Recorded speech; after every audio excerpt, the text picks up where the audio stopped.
Hey guys, it's me Piyush, and today we're going to be talking about the 5 best features of macOS Big Sur. So, let's get started. Starting off with the new design. In macOS Big Sur, everything looks a lot more natural. I mean, things flow better and the corners are more rounded, and this is pretty reminiscent of the real world. I mean, humans aren't made up of squares. With the new design, you also get visual hierarchy with the transparency of different elements. The buttons that you can't click on are more transparent than the buttons that you can click on. This just guides the eye to the correct option. The curved aesthetic and the visual hierarchy has been also carried over to the Apple apps, making them feel a lot more fresh. On the topic of apps, Apple has changed all the Apple app icons to be similar to their iOS counterparts. There are 2 different opinions on these new app icons. First of all, there's the people who think this is genius because then iOS and macOS are a lot more cohesive and easy to work between.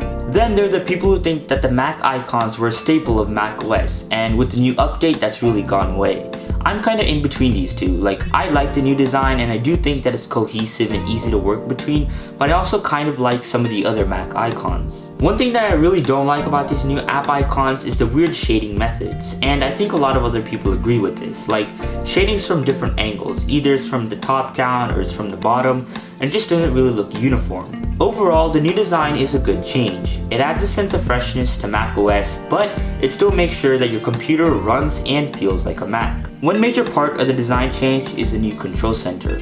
This is new to macOS Big Sur, and it comes over from iOS and iPadOS. And it really serves the same purpose. Easy access to simple tasks like display brightness, audio volume, do not disturb, Wi-Fi, or even AirDrop. And just like the other design elements, the control center has a ton of rounded corners and varying levels of transparency. This can prove to be a bit weird though, because the rounded design makes you want to reach up and use your fingers to control the settings like iOS or iPadOS. Personally, I think this is a great addition to macOS because I can quickly change any setting I want without having to go through the settings app or finding the keyboard shortcut to do so. One updated feature is the new notification center. This is basically the notification center for macOS Catalina put with iOS 14 widgets.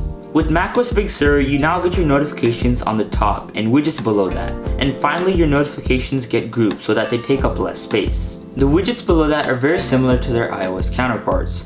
One thing I really don't like is that they took out the calculator widget, which is something I used on a day-to-day basis. Hopefully they add it back in some future update. Anyways, this was just a refresh to the notification center, which adds some important features but takes some away too. Safari got the biggest update in macOS Big Sur. Starting off with the home screen, you have tons more customization. You can change the background image to one of the existing options or any image of your choice. On top of that, you get your favorites with suggested links below that. Then you get your privacy report, which tells you about the websites you're using and the data they collect. You can get more detailed information if you click on the tracker bar itself.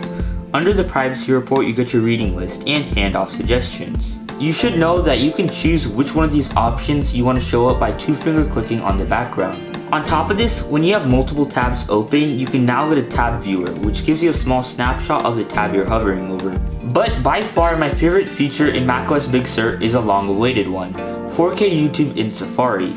This wasn't possible before because Apple never supported the VP9 codec, which was the 4K codec for YouTube. With macOS Big Sur, however, Safari can decode the VP9 codec, allowing you to stream 4K YouTube. This came out in macOS Big Sur Beta 4, so if you have a previous version, you might want to update. The last thing I want to talk about is the general performance improvements.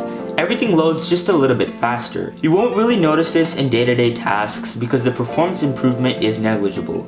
But if you compare this to macOS Catalina, you might see the difference. I will say, however, there are some bugs because this is a beta version after all.